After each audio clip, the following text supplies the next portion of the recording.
Hey guys, welcome to So Freaking Good. Today we are making the easiest and the most delicious roasted cabbage. It basically only takes one ingredient, but it does take a little bit of forethought.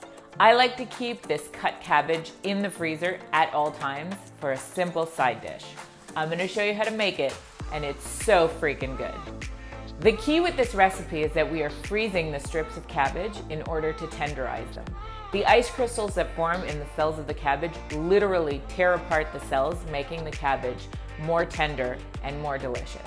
Some people accomplish this through boiling, like when you're making cabbage rolls, but in this case, freezing them lets them keep their shape and makes them extra tender and delicious.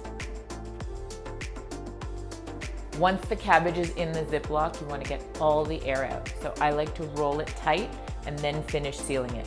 Most of this is zipped already.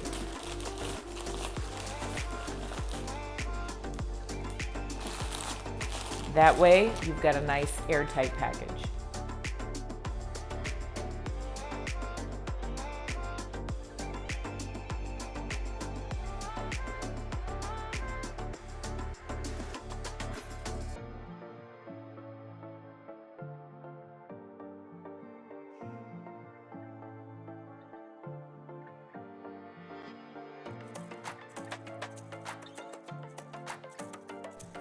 This roasted cabbage just requires a little bit of forethought because you need to have it frozen.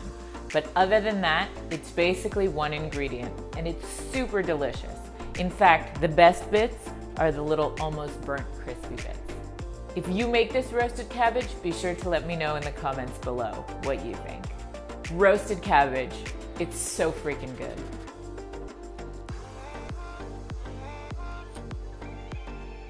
Is this on? Yes. Yeah, but you gotta move away because it's shaking. I will move away. This is really uncomfortable to cut like this. So move it. Voice a little bit louder. Yeah. My voice will drown out all of it. Okay. If you end up trying this roasted cabbage, no, that was bizarre.